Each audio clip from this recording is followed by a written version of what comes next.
Hello, fellow Gym of Richness peeps. Rich Waterman here. Thank you for watching this video.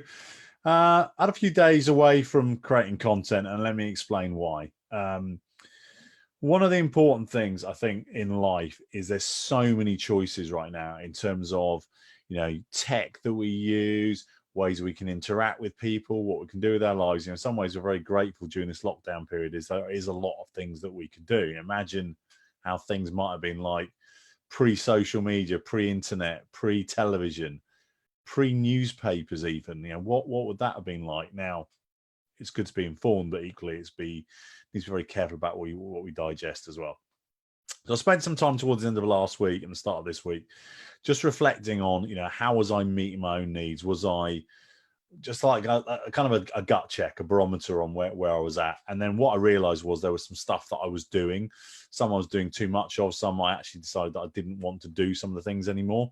Thankfully, content creation is not one of those.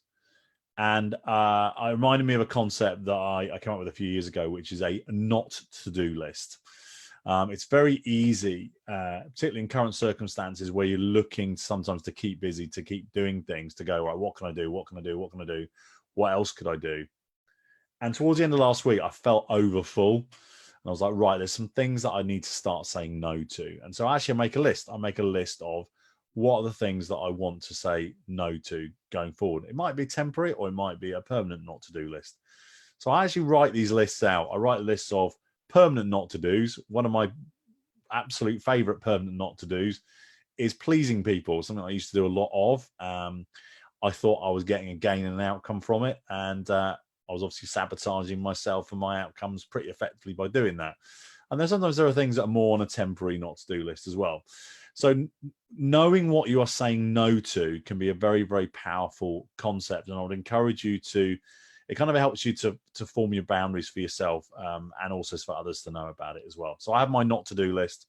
I have it somewhere very visible and I know what I'm not doing.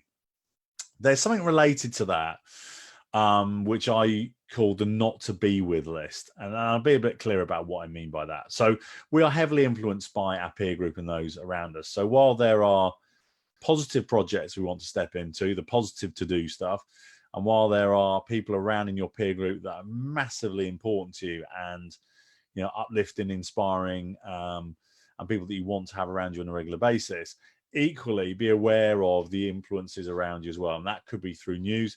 It absolutely could be through social media. I've been unfollowing and actually unfriending a few people as well, not because necessarily they disagree with me, but they are, for me, constantly pumping out stuff that is absolutely not useful for me. Now, while I'm all in the favor of critical thinking, critical, healthy disagreements, you also need to be aware of, how much influence have I got coming in from people that maybe you wouldn't normally have in your physical peer group outside of that.